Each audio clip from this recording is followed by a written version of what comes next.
Ողջույն բոլորին, այսօր նորից My Routine թեմային ենք անդրադառնում, իսկ դասը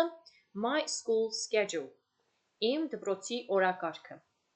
Այս բaragայում schedule չենք թարգմանում որպես դասացուցակ, այլ դպրոցի օրակարգ, խոսելու ենք դպրոցի օրակարգի մասին։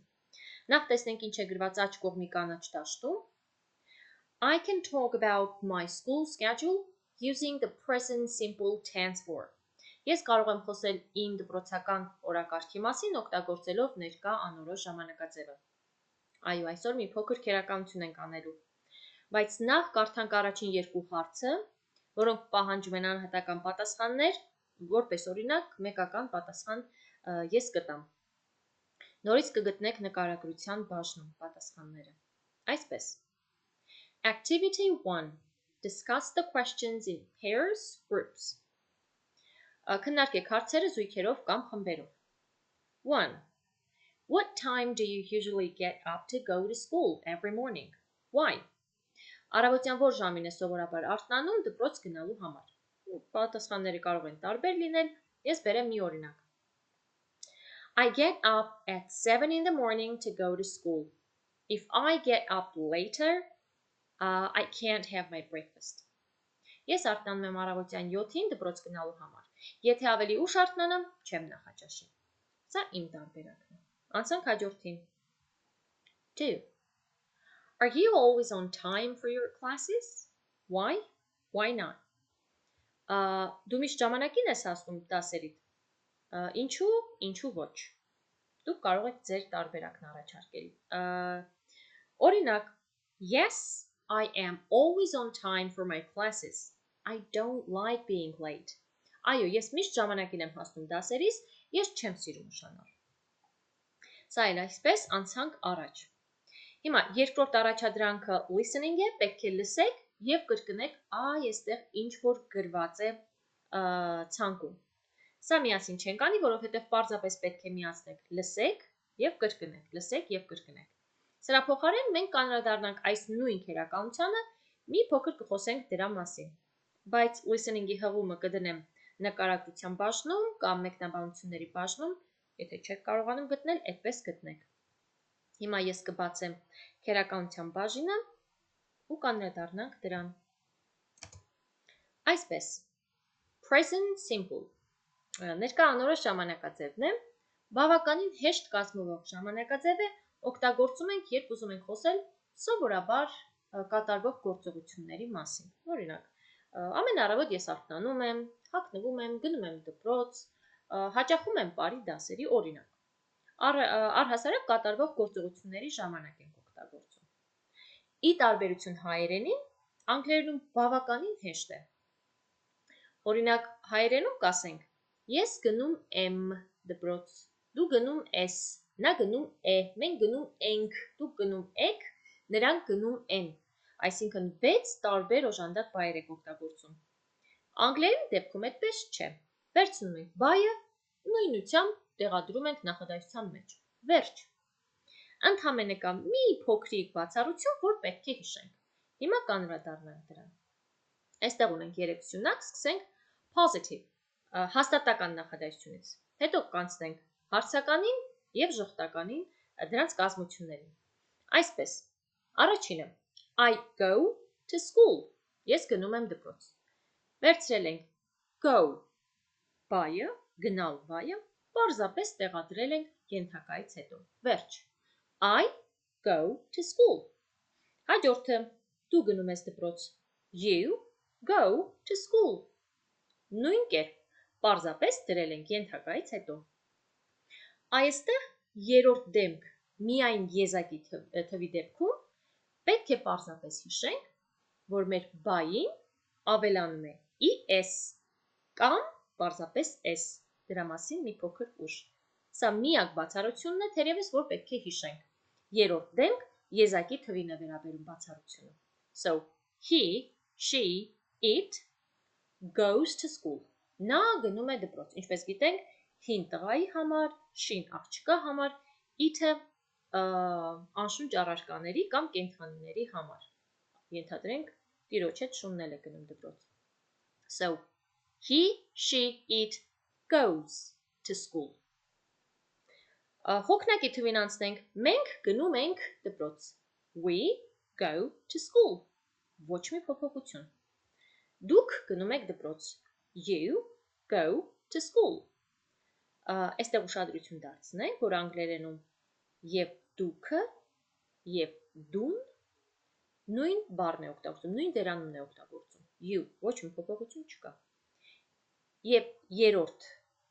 դեմքը հոգնակի թվի they go to school։ Նրանք գնում են դպրոց։ Որևէ փոփոխություն չկա։ Պարզապես բայը դրել ենք ենթակայից հետո։ Հիմա անցնենք հարցականին։ Հարցական կազմելու համար նախադասության սկզբում ավելացնում ենք դու մասնիկը։ Do։ Ընդամենը։ Ուրեմն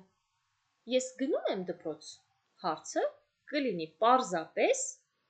do մասնիկը ավելացնելով նախադասության սկզբին։ Do I go to school? Դու գնում ես դպրոց։ Նորից նույն կերպ do դնում ենք նախադասության սկզբում։ Do you go to school?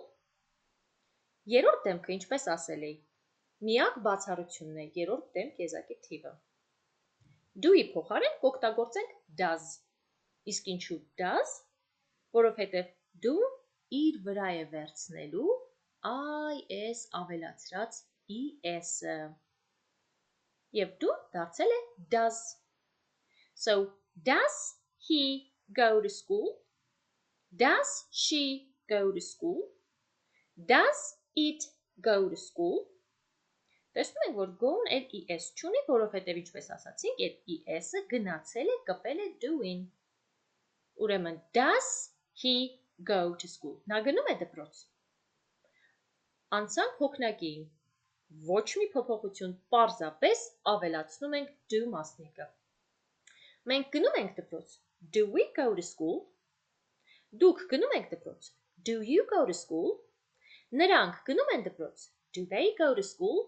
Ոչ մի փոփոխություն, պարզապես do մասնիկ։ Եվ անցանք ժխտականին։ Ժխտականը կազմելու համար այդ do մասնիկին ավելացնելու ենք not ժխտական մասնիկը։ Ուրեմն կստացվի I, ավելացնում ենք do not-ը, որպեսզի ժխտենք, եւ մնացածը նույնը։ I do not go to school։ Ես չեմ գնում դպրոց։ Նույն կերպ ենթակայից հետո ավելացնում ենք do not ժխտական մասնիկը։ You do not go to school։ Երրորդ դեմ եզակի թիվը հիշում ենք միակ բացառություններ։ Նույն պետք է do not ավելացնեինք, բայց քանի որ մենք ունեինք by-ի es-ը, do not-ը դառնում է does not։ So, he, she, or it does not go to school. Մի հատ առանցին հերթով ասենք, he does not go to school. She does not go to school. It does not go to school. Նա չի գնում դպրոց։ Նորից միակ բացառությունը երրորդ դեմ եզակի թիվը։ Անցնենք հոգնակին, նույն կանոնը ենթակայից հետո ավելացնում ենք do not ժխտական մասնիկը։ We do not go to school։ Մենք չենք գնում դպրոց։ You do not go to school։ Դուք չեք գնում դպրոց։ They do not go to school։ Նրանք չեն գնում դպրոց։ Այսպես, վերհիշելով ամբողջը, ուրեմն positive-ը, հաստատական նախադասությունը կազմվում է պարզապես by-ը ենթակայի կողքին ավելացնելով։ I go to school։ Միայն հիշում ենք երրորդ դեմ եզակի թվում by-ին կպնում է es կամ s։ Մի քիչ ուշ կխոսենք։ Մնացածը բոլորը նույնն է։ Հարցական կազմելու համար ընդամենը մեր հաստատական նախադասության դիմացը ավելացնում ենք do մասնիկը։ Օդից վերցնում ենք, դնում ենք։ Do I go to school? Ես գնում եմ դպրոց։ Նույն կերպ երրորդ դեմ եզակի թվում է միայն բացառությունը es-ը վերցնում է իր վրա մեր do մասնիկը ու դառնում է does։ Որևէ այլ փոփոխություն չի լինում։ Does he go to school? Նա գնում է դպրոց։ Մնացած բոլոր դեպքերում ընդամենը նորից do-ն գալիս է մեր հաստատական նախադասության առջև։ Նեգատիվը կամ ժխտականը ավելացնում ենք ենթակայից հետո, այդ օդից վերցրած do գումարած not ժխտական մասնիկը։ I do not go, you do not go, հոգնակիները we do not go, you do not go, they do not go, նորից միակ բացառությունը եզակի թիվ երրորդ դեմքն է, որտեղ արդեն ասել ենք does-ը, որովհետև es-ը վերցրել է իր վրա մեր do մասնիկը, դարձել է does, ուրեմն օդից վերցրած does-ը գումարած not ժխտական մասնիկը, ավելացնում ենք ենթակայից հետո։ Սա այսպես, հիմա անդրադառնանք մի փոքր, թե երբ ենք ավելացնում es, իսկ երբ s։ Սովորաբար, մեր բայերին մենք ավելացնում ենք պարզապես s։ Օրինակ, երրորդ դեմք, եզակի թիվ, he, she, խոսենք he, she մասին, կասենք, նա խմում է, she drinks, նա դնում է, he puts, she-ն աղջիկը, he-ն տղան, չենք մոռանում, նա զանգում է, he calls, ենթադրենք շան մասին ենք խոսում, ասենք, it runs, դա վազում է, շունը էլի նկատում ենք, տեսնում ենք, որ բոլոր դեպքերում ընդամենը ավելացրել ենք s։ Այ հիմա, թե երբ ենք ավելացնում es։ Հիմա կարդամ բառերը, watches, նայում է, դիտում է, washes, լվանում է, passes, անցնում է, fixes, ուղղում է, շտկում է, buzzes, բզում է։ Եթե նկատեցիք, այս բոլոր բառերի մեջ, բոլոր բառերը վերջանում են նույնատիպ հնչյունով։ Watch, wash, pass, fix, buzz, սրանք շչական հնչյուններ են։ Այդ տեսեք, drink, put, call, run, այստեղ չկա շչական ոչ մի բան։ Բայց այս շչական հնչյուններից հետո, օրինակ չ, շ, ս, զ, շատ դժվար է նորից մի հատ ս ավելացնել, օրինակ watches, washes, passes, շատ դժվար կլինի։ Դրա համար այս դեպքում ոչ թե ս ենք ավելացնում, այլ is։ Watches, washes, passes, fixes, buzzes, okay? Սա միակ կանոնն է, կարծում եմ հեշտ է, կհիշենք, հիմա հետ վերադառնանք, այնտեղ պետք է վարժություններ անենք, կարծում եմ արդեն ինքնուրույն կկարողանաք վարժություններն անել։